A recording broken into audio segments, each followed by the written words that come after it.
Hi dears, welcome back to our channel. ഇന്ന് നമ്മൾ കൊട്ടിയൂർ ക്ഷേത്രത്തിലേക്ക് പോവുകയാണ്. ഞാനും അമ്മയും എൻ്റെ വല്യമ്മയുടെ 2 മക്കളും കൂടിയാണ് കേട്ടോ പോകുന്നത്.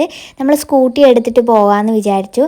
രാവിലെ 4 മണിയൊക്കെ ആയപ്പോൾ തന്നെ നമ്മൾ വീട്ടിൽ നിന്ന് ഇറങ്ങിയിട്ടുണ്ടായിരുന്നു. കാരണം ഏകദേശം അങ്ങോട്ടേക്ക് 2 മണിക്കൂർ യാത്രയുണ്ട്. അതുകൊണ്ട് തന്നെ നമുക്ക് രാവിലെ എത്താൻ വേണ്ടിയിട്ട് വെളുപ്പിനെ തന്നെ ഇറങ്ങാൻ വേണ്ടി തീരുമാനിച്ചിട്ടുണ്ടായിരുന്നു.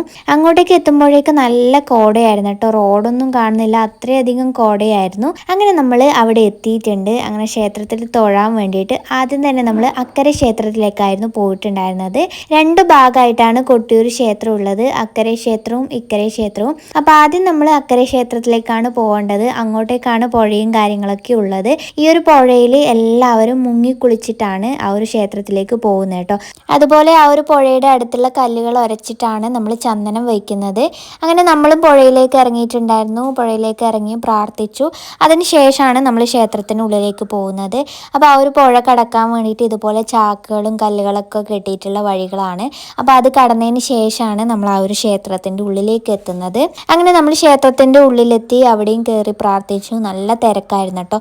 അപ്പോൾ ഈ കാണുന്നത് ഇന്നലെ രാത്രി കഴിഞ്ഞിട്ടുള്ള ഇളനീർ വയ്പ് പൂജയുടെ ഇളനീരുകളാണ്. രാത്രിയാണ് ഇവിടെ പൂജകളൊക്കെ ഉണ്ടാവാറുള്ളത്. രാത്രിയൊക്കെ വന്നു കഴിഞ്ഞാൽ നമുക്ക് പൂജകളും കഴിഞ്ഞ് രാവിലെ തൊഴുതിട്ട് വീട്ടിലേക്ക് പോകാവുന്നതാണ്. പക്ഷെ രാത്രിയൊക്കെ നല്ല തിരക്കായിരിക്കും കേട്ടോ. നമുക്ക് അത്രയും തിരക്കിനിടയിൽ നമുക്ക് നിൽക്കാനൊന്നും പറ്റില്ല.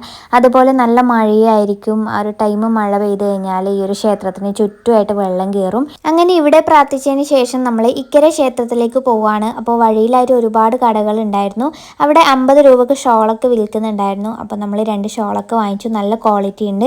പിന്നെ ഇതുപോലെ ഒരുപാട് ഫാൻസി ഐറ്റംസ് വിൽക്കുന്ന കടകളുണ്ട്. അവിടെയൊക്കെ കയറി ഓരോ സാധനങ്ങളൊക്കെ വാങ്ങിച്ചിട്ടുണ്ടായിരുന്നു. ഇതൊക്കെ പെന്നുകളാണ്. ഒരുപാട് വെറൈറ്റി ആയിട്ടുള്ള പെന്നുകൾ കാണാൻ പറ്റിയിട്ടുണ്ടായിരുന്നു. പിന്നെ നമ്മൾ ഓടപ്പൂ വാങ്ങിച്ചിട്ടുണ്ടായിരുന്നു. കൊട്ടിയൂർ പോയി കഴിഞ്ഞാൽ എല്ലാവരും ഓടപ്പൂ വാങ്ങിച്ചിട്ടാണ് പോകുന്നത്. അതിന് പ്രത്യേക ഒരു ഐതിഹ്യവും കാര്യങ്ങളൊക്കെ ഉണ്ട്. അത് കഴിഞ്ഞ് ഇക്കരെ ക്ഷേത്രത്തിലേക്ക് കയറിയിട്ടുണ്ടായിരുന്നു. അപ്പോൾ ഇതാണ് ക്ഷേത്രം വരുന്നത്.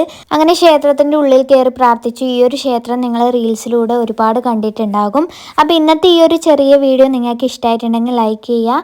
നെക്സ്റ്റ് വീഡിയോ ആയിട്ട് കാണാം. ബൈ.